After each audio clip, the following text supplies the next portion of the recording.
Did you also see that they purchased the most expensive Luka Doncic card now? No, they bought They the bought a card. So, this was I think it was a little bit before they bought the MJ and LeBron card. They bought Luka's 2018-2019 flawless rookie logo man auto 101. It's a game used card and they bought it for $4.7 million. Dollars. And it says it's encased. But here's the thing. That card is also not graded. It's a raw card. I get it's encased. I get it's encased, but still, again, you now have the most expensive Luka Doncic card ever sold at $4.7 million, and it's a raw card. And so they make this big $4.7 million purchase. They make the $10 million purchase, and they're obviously the owners of the $12.9 million Kobe and MJ card. yeah, that's So I need to know what is your goal in this hobby? What is the point of you being in this hobby? Is it just to flex on everybody? Is it to take all the greatest cards off the market and be placed into your possession? Is this market manipulation? Because maybe I kind of think it's market manipulation. explain. I What do you mean? think you're trying to get it. I think they're trying to get it to the point where this is the norm, where cards are being sold for millions of dollars every single like any one of these 101 logo mans, every card now is going to be $1 million card. Luka's not an MVP. He hasn't won an MVP yet. He went to one NBA finals. They only won one game, I believe, in that finals and they lost. He plays for the Lakers. He's not even, I mean, so Yeah. he's worth is Luka worth $4.7 million? In some people's eyes, I guess. In my eyes, no. If I had $4.7 million, I'm not buying a Luca card. I can promise you that. Because I'm gonna tell you right now, MJ alone. Now MJ, obviously, the one with Kobe is the most expensive ever, but MJ by himself, he's not even a $4.7 million Right. card.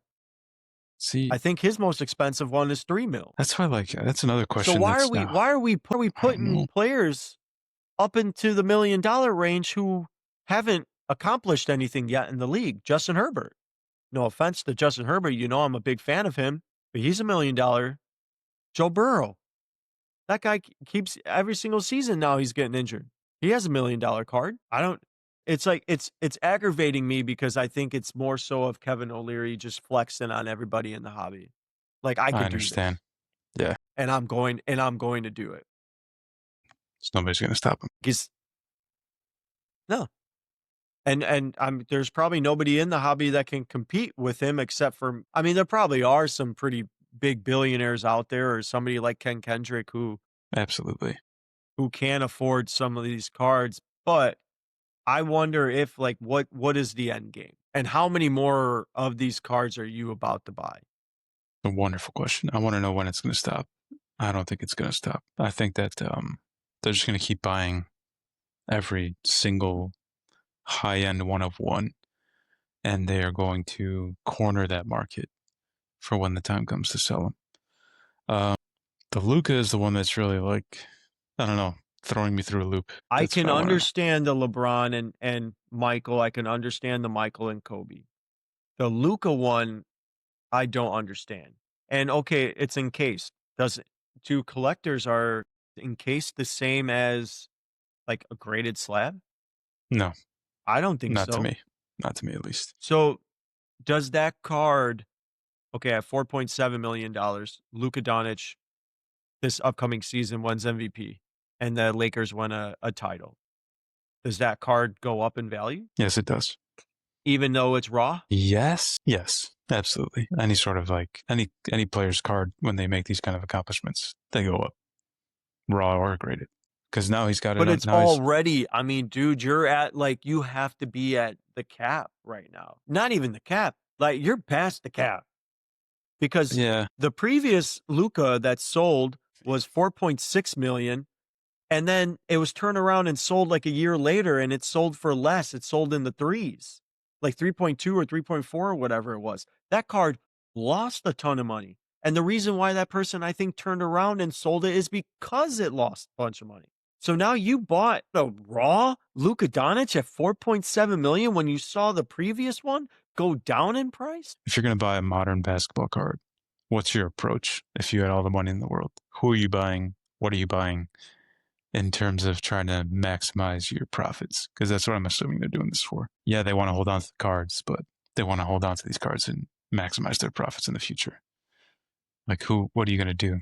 Like, what card is going I to mean, surpass this is Luka? Luka the best player to I don't know. That's what, well, like, that's what I'm saying. Is Luka right now the because that's again too. Okay, so you just had Shy win MVP. Luka's not an MVP. Jokic has how many MVPs already? Is two or three? So why isn't Jokic or a Giannis. $1 million player? Why isn't Shy a $1 million player? Or Giannis, you know? I mean, like, I mean, is Luka the best? Like, are people still looking at Luka as being the best, like, active player to buy I into? think I'm going to play their side here, and then I'm going to go with the market of LA, the Lakers, and LeBron eventually being done. Luca is going to become like the face of the Lakers, and if he does it anywhere remotely close to how Kobe did it, his market is going to be insanely popular and insanely expensive because the So Lakers are a so staple. are people looking at Luka as the next Kobe I mean, that's what this for number that tells me. franchise?